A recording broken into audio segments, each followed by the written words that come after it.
A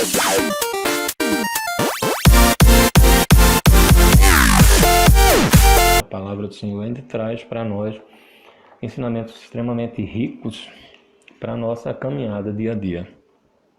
Só relembrando os irmãos, foi em 1 Samuel capítulo 8, né?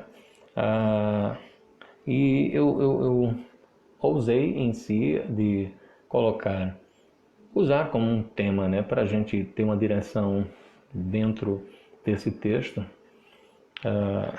Na minha Bíblia, que é a NVI, a versão NVI, Nova Versão Internacional, a epígrafe, né, que é aquele títulozinho que a gente vê, que não é o título que está na Bíblia, né, foi posto, essas epígrafes, como a gente chama, foram postas na realidade para facilitar, inclusive foram postas pelos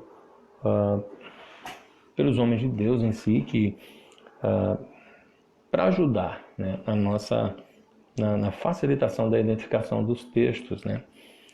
E na epígrafe que diz assim: os israelitas pedem um rei. Mas eu ousei em si de usar como um tema para essa reflexão de hoje o impeachment de Deus, né? Expressão bem atual, a gente ouve, né, ou já ouviu tantas vezes, não é de hoje, e muitos dos irmãos vivenciaram já pelo menos dois, eu pelo menos já vivenciei dois impeachments, né, de governantes em si. E a gente vai tentar refletir um pouco hoje e aprender com essa passagem, né, de 1 Samuel capítulo 8, tem o impeachment de Deus. O que acontece para a gente contextualizar os irmãos sobre esse texto em si, e daí depois a gente usar até uma narrativa histórica, né? Esse livro de Samuel em si faz parte do grupo de livros históricos da Bíblia, são narrativas. E o que acontece é o seguinte: o povo de Israel, como os irmãos sabem, depois da queda de Adão, o homem em si cada vez mais mergulhou no mar de corrupção, né? Um mar de corrupção no sentido de que o pecado entrou na vida do homem, no ser do homem, manchando, na realidade, corrompendo o homem em todas as áreas de sua vida. Porém, Deus, ele não foi pego de surpresa e já tinha um plano de redenção para a humanidade em si. E para esse plano, que o plano maior, claro, era a vinda de Cristo, Jesus, o Messias, ele já providenciou, inclusive, o povo pelo qual viria esse Messias. E esse povo foi o povo de Israel. A gente conhece bem a chamada de Abraão. Deus, no meio daquele povo todo, tirou Abraão do meio de um povo idólatra e se fez conhecer a Abraão. Essa é a grande verdade. Abraão creu nas promessas que Deus fez a ele, e ali nasceu um novo povo, nasceu uma nova nação, a nação de Israel, um povo que foi separado por Deus, escolhido por ele para ser dele, né? Para dali vir a linhagem, a descendência em si, de onde viria Cristo, né? O próprio Deus encarnado. A tirada do povo de Israel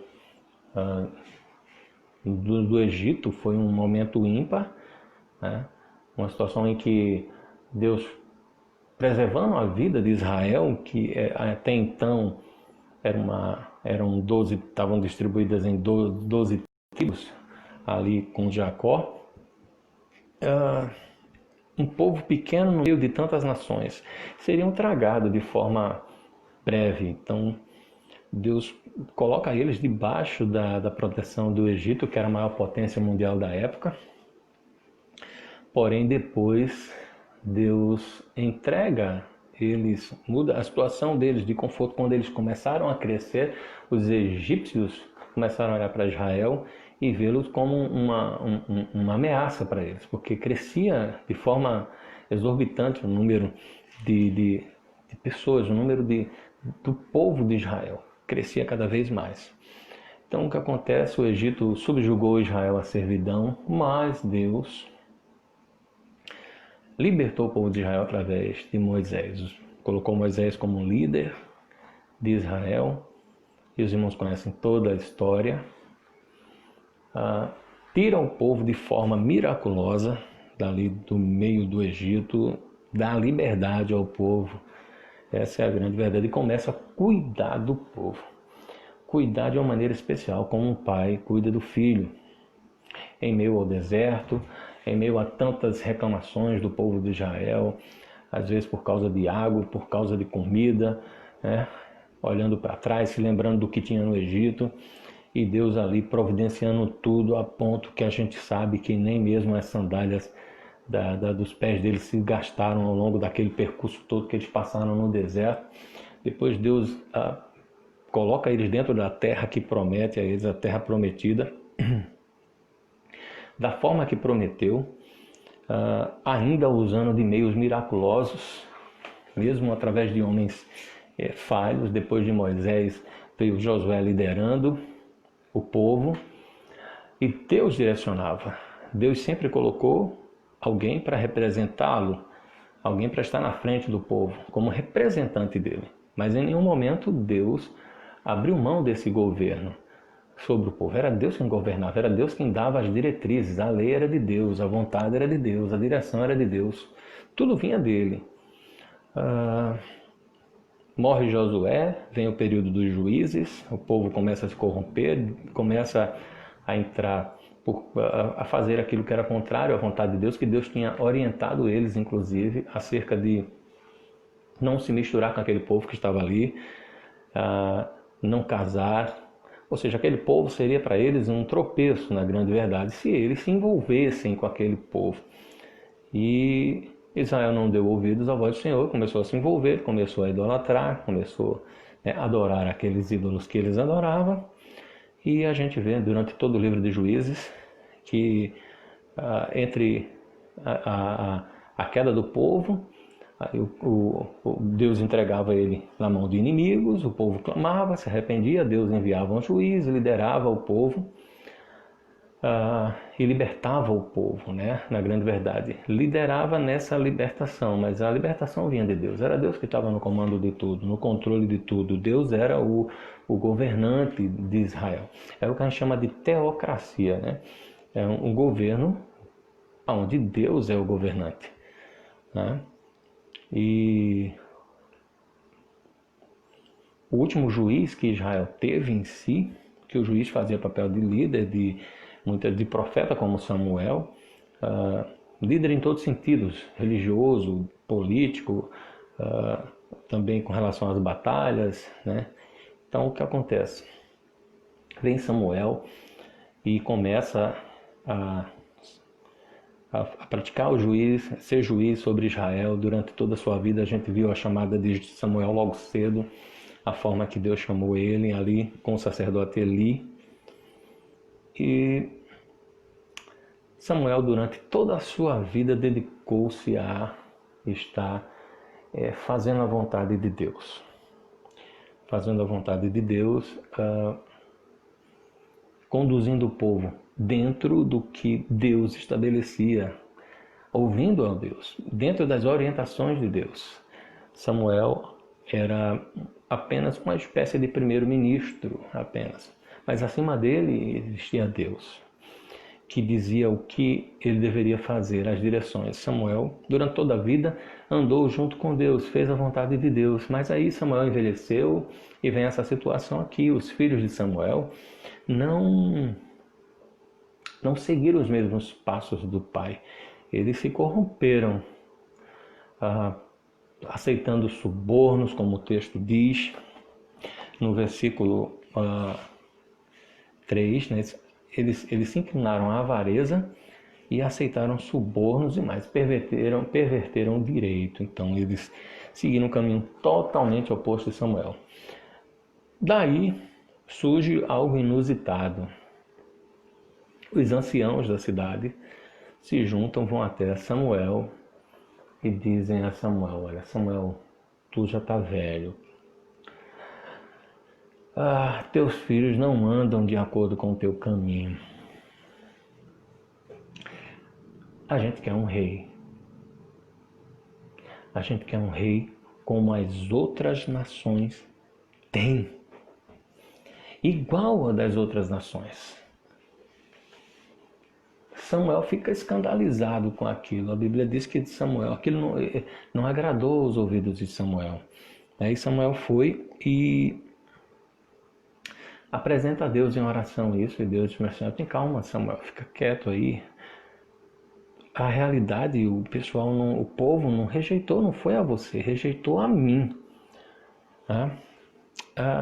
Justamente por que rejeitou a mim? Por que não rejeitou a Samuel? Porque era Deus que governava o povo. Samuel apenas passava para o povo as instruções que Deus dava. Essa era a grande verdade. Samuel não fazia nada por conta própria. Era Deus quem determinava o que deveria ser feito.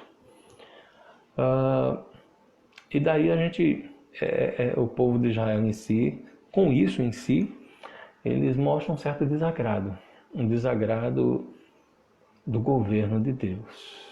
Eu queria fazer algumas observações sobre essa situação toda, né? Com relação a Israel, a atitude dele, né? Israel queria ser igual às outras nações, outros povos. O texto diz: a gente quer um rei como os outros têm. Então,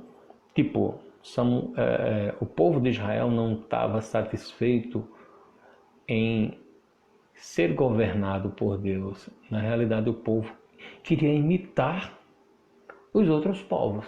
Olha, do jeito que está, não está bom. A gente quer ser igual a eles. Mas é interessante, eles queriam ser igual aos outros povos. O jeito de ser, o jeito de viver, a forma de governo. O que acontece? O povo de Israel foi seduzido pela maneira dos outros povos ímpios serem. Isso foi o que aconteceu. O povo de Deus, o povo separado por Deus, foi seduzido, ficou impressionado e se sentiu atraído a imitar os outros povos ímpios. Foi isso que aconteceu. Foram seduzidos. Deus tinha avisado: cuidado, eles vão ser tropeço para vocês. Mas Israel não deu ouvidos. E mais, se encantou com eles, queria ser igual a eles, né? Hoje, trazendo para hoje, seria uma igreja, no sentido, uma pessoa que é servo de Deus, que faz parte do povo de Deus, se deixar seduzir pelo jeito que as pessoas lá fora, o ímpio em si, vive. Era querer ser igual a ele, querer ser um imitador do ímpio. Deus separou Israel para ser santo, diferente dos outros povos. Israel, na realidade, era uma propriedade particular de Deus. Era isso que Israel... O que Deus queria de Israel era que Israel fosse imitador dele. Porque quando Deus disse: sede santos como eu sou santo, ou seja, me imitem, sejam iguais a mim. É como o apóstolo Paulo fala: sede, pois, imitadores de Deus, como filhos. Essa é a ideia, um filho refletir a imagem do pai. Era isso que Deus esperava de Israel, mas Israel não queria imitar Deus. Israel queria imitar os outros povos, queria imitar os ímpios. Israel se mostra insatisfeito. É outra coisa que eu queria mostrar. Não com Samuel. Se o problema fosse um juiz, era só trocar. Olha, Samuel, teus filhos não servem. Ora para o Senhor e pede outro para ficar no lugar deles, porque eles não andam de acordo com o teu caminho. A gente não aceita eles, tá? Então, outro juiz pede a Deus e a gente aceita, mas esse aí não. Os teus filhos não. O problema não era o juiz. problema não era a pessoa dos juízes. O problema era que Israel não estava satisfeito com o governo de Deus. Porque não era o juiz que governava, mas sim Deus que governava o povo de Israel. Aí o que acontece? Eles entraram com um pedido de impeachment, né, para o Samuel. A gente quer um rei. Chega desse tipo de governo. Chega de teocracia, de Deus governar. A gente quer monarquia. A gente quer que tenha um rei sobre nós, igual os outros lá têm. A gente quer ser igual a eles. A gente quer ter um rei igual a eles. E quando a gente vê, a gente tenta imaginar a figura dos reis em si, dos povos, inclusive, a gente pensa logo na figura de pessoas que têm uma boa aparência, que falam bem, que são persuasivas, não é isso? Que sejam fortes em suas atitudes. Então, um desbravador, um conquistador.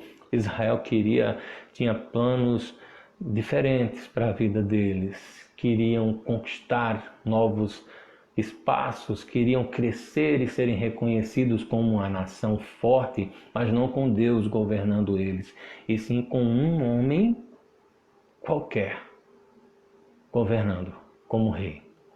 Foi isso que aconteceu. Entraram no pedido de impeachment para Deus. Ai, meu Deus, e o que acontece? Eles rejeitaram Deus com isso. Essa é a grande verdade. Foi o que o próprio Deus disse. Eles me rejeitaram. Esse povo me rejeitou.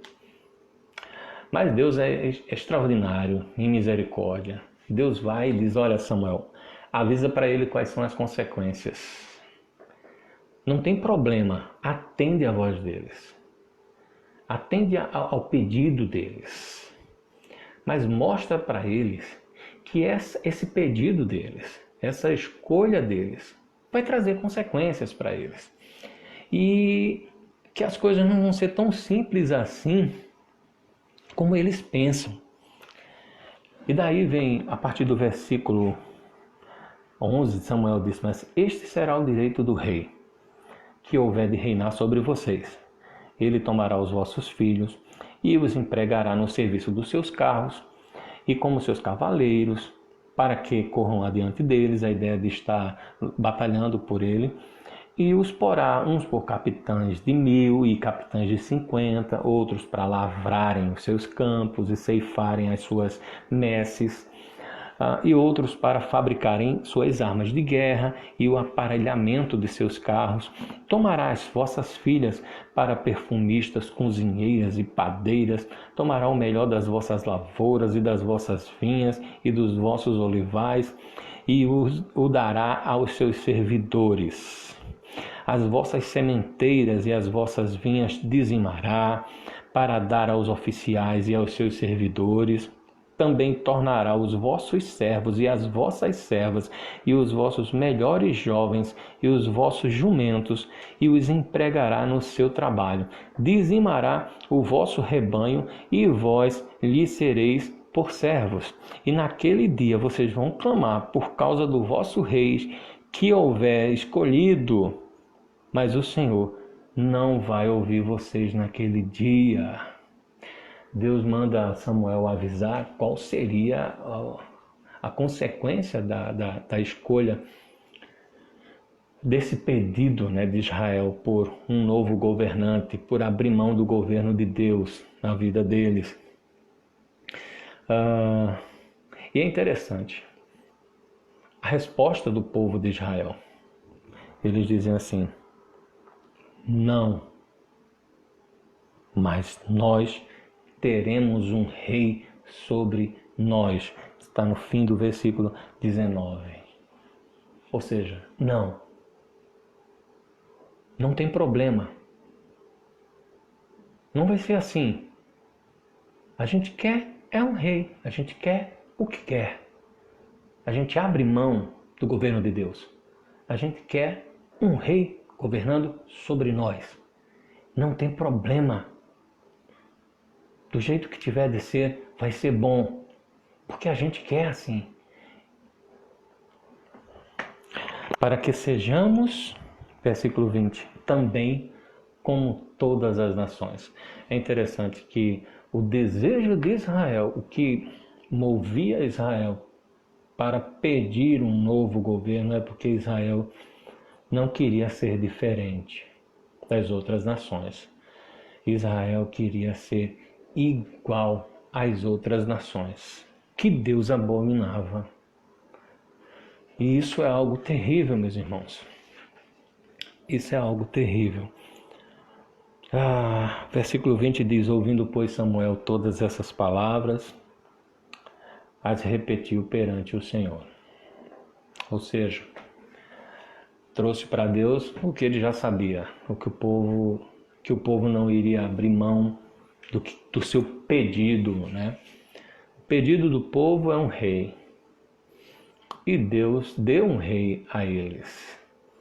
E interessante que justamente Saul, o nome Saul significa pedido a Deus.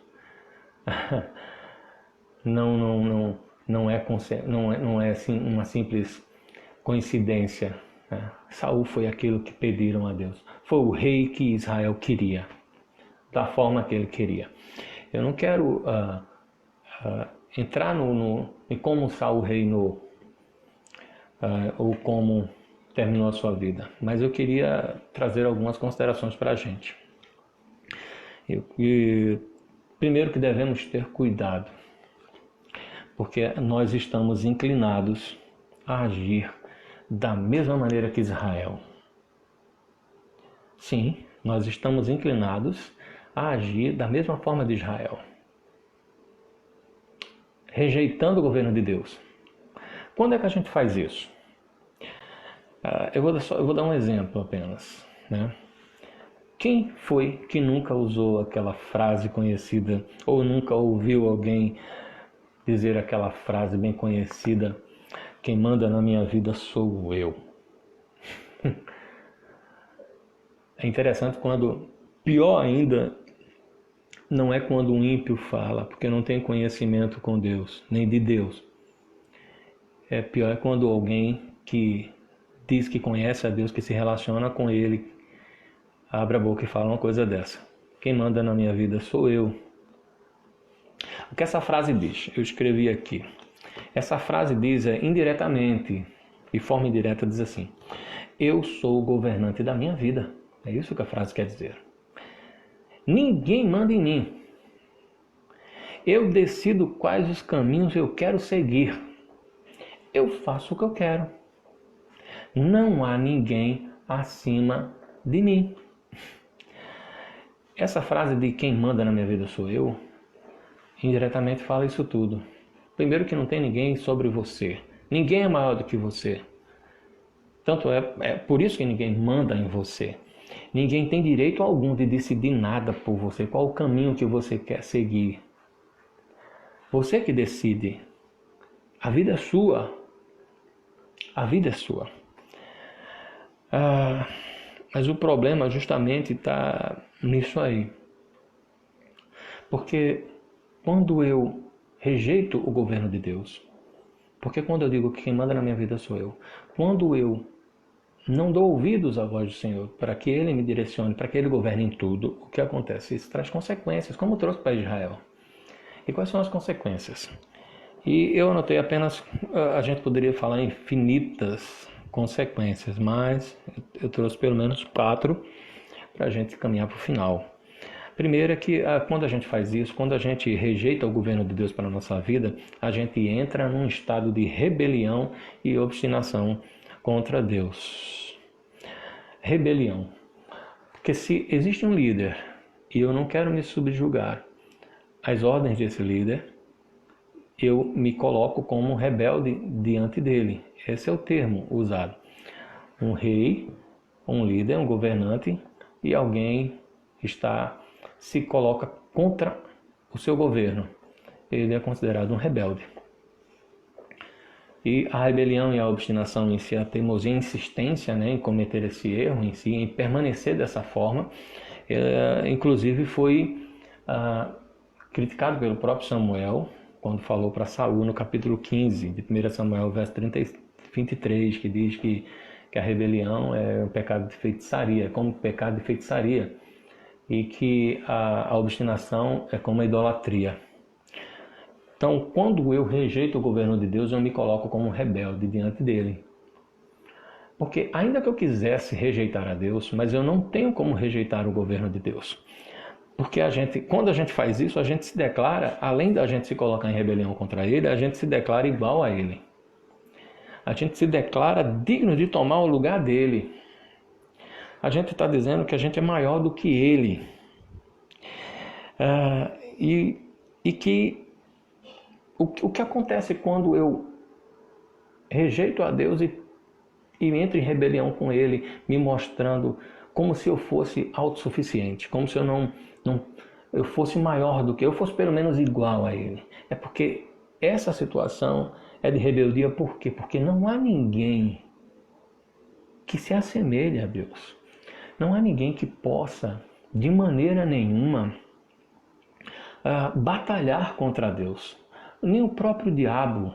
A ideia de batalha entre o bem e o mal, no sentido de que Deus está em guerra contra o diabo, não é uma ideia bíblica. Na realidade, o diabo ele não tem como guerrear contra Deus. Ninguém pode guerrear contra Deus. O diabo já está derrotado. Ele já sabe o seu fim em si. Já foi decretada a sua condenação, o seu estado eterno. Lago de fogo e enxofre. Esse é o fim dele. Ele não tem como guerrear contra Deus. Ninguém tem como guerrear contra Deus, porque ninguém se assemelha a Deus, está no mesmo patamar de Deus para guerrear contra ele. Então, colocar-se em estado de rebelião e achar que pode estar no lugar de Deus porque é igual a Deus, é pensar igual ao diabo. Essa é a grande verdade. Foi o que o diabo fez. Queria assentar um trono acima do trono de Deus. É o que está lá em Ezequiel, no capítulo 28. E essa ideia que estava no coração de Satanás, ele jogou no coração também de Adão e da Eva, o que a gente vê em Gênesis, no capítulo 3. Querendo colocar no coração deles de ser igual a Deus. E foi isso que ele fez. E qual foi o destino de Satanás? Que é um ser, inclusive, que é um ser muito mais poderoso do que eu e do que você. Porque nós guerreando contra Satanás, nós sozinhos guerreando contra Satanás, nós não teríamos chance alguma. Seríamos aniquilados, seríamos destruídos de forma instantânea contra ele. Ele se revoltou contra Deus. Ele foi o primeiro que se rebelou contra Deus, contra o governo de Deus. E qual o fim dele? Lago de fogo e enxofre, esse vai ser o fim dele. Ele foi expulso. Ninguém pode tomar o lugar de Deus. Rejeitar o governo de Deus sobre nossa vida é se colocar em estado de rebelião contra ele. É querer ser Deus. É como se eu estivesse criando para mim um novo ídolo. Um ídolo chamado eu. Isso é o que acontece. É uma das consequências. Outra consequência, quando a gente rejeita o governo de Deus para a nossa vida, a gente abre mão dos cuidados e proteção de Deus. E nos colocamos em nossas próprias mãos, como se a gente pudesse cuidar de nós mesmos ou garantir alguma coisa.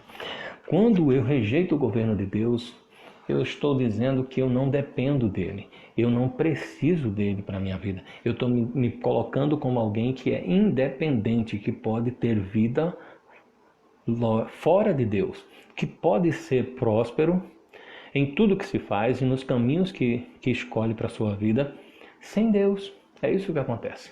Quando eu me coloco na posição de rebelião contra Deus, rejeitando o governo dele sobre a minha vida e querendo tomar as rédeas, eu abro mão do cuidado, da proteção dele, que só ele pode dar, a garantia de que a gente vai chegar. Só ele pode dar. Quem pode garantir o amanhã? Quem pode garantir que daqui a alguns segundos a gente ainda vai estar respirando? Quem pode cuidar de si mesmo? Ninguém pode. Então é loucura rejeitar o governo de Deus sobre nossa vida. Porque é se colocar nas mãos de nós mesmos e saber que, por fim, a gente está enveredando por um caminho de fracasso e de morte. Isso é o que vai acontecer. Se eu rejeito o governo de Deus para a minha vida, na minha vida, eu me coloco como rebelde diante dele, porque eu quero ser igual a Ele, ou melhor do que Ele, acho que eu posso governar a minha vida melhor do que Ele, eu me coloco em minhas próprias mãos, eu me demonstro como se fosse autossuficiente, eu não dependo dele para nada. Mas essas atitudes, elas vão simplesmente nos levar para um caminho de fracasso e morte. É isso que vai acontecer. Vamos ter cuidado, meus irmãos, para a gente não cometer o erro que Israel cometeu, de rejeitar o governo de Deus, olhando para as outras nações, olhando para o povo lá fora. Os outros lá fora fazem o que quer, eles vivem como quer,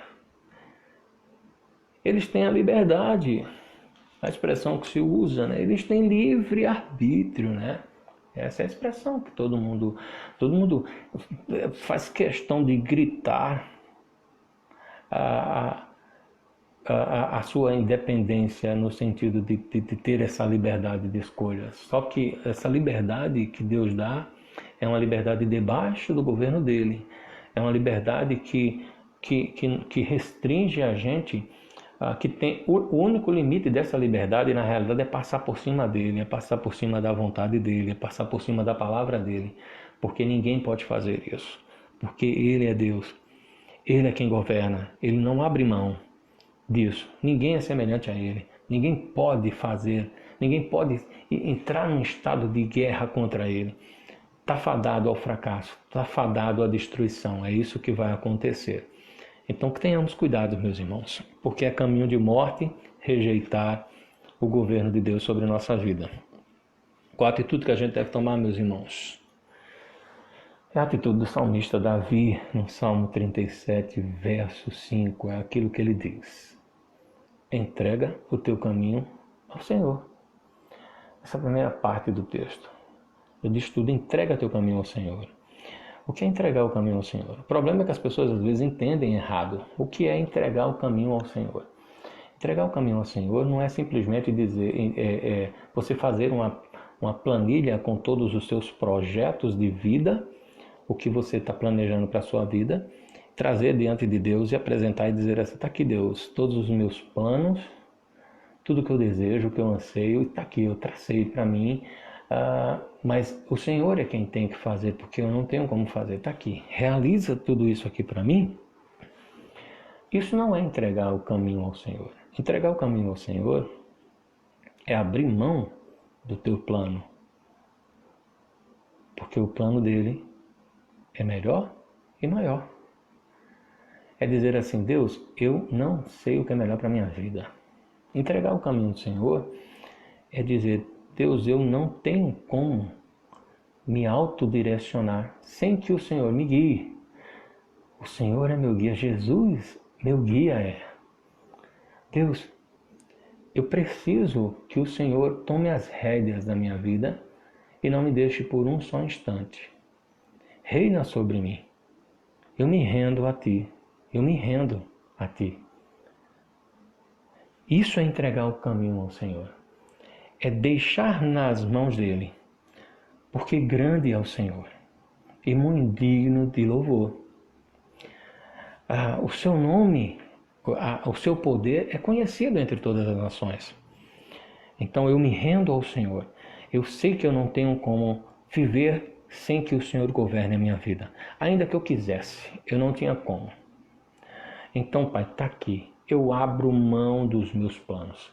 Eu abro mão dos meus sonhos. Eu abro mão de tudo aquilo que eu planejei. Porque eu planejei, mas eu sou limitado, eu não sei o que é melhor.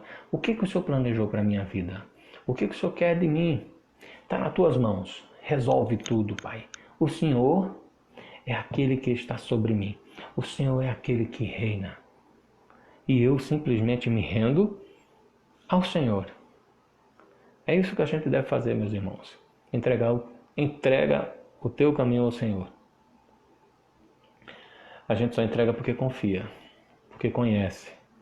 Então, conheçamos e prossigamos em conhecer o Senhor, para que dia a dia para que cresça em nós essa confiança nele, a fé que a gente tem nele, a ponto de que a gente em nenhum momento de nossa vida queira resolver as coisas com nossas próprias forças do jeito que a gente quer. Pedir o impeachment de Deus para a nossa vida. Não, não, de forma nenhuma. Vamos nos sujeitar a Ele. Porque é impressionante como Israel abriu mão de ser livre com Deus para ser escravo de um homem, subjugados à vontade de um homem. Eles preferiram se colocar à mercê da vontade de um homem do que se colocar à mercê da vontade santa, boa, perfeita e agradável que é de Deus. Que a gente não cometa esses erros, tá, meus irmãos? E aqui fica para nós, né? A gente está encerrando esse momento, essa live, e a gente espera que o Senhor tenha falado ao coração dos irmãos da forma que falou a mim, né? Jamais, em nenhum momento, abra mão do governo de Deus sobre a tua vida. Diga para Ele: reina sobre mim, eu me rendo a Ti. Amém?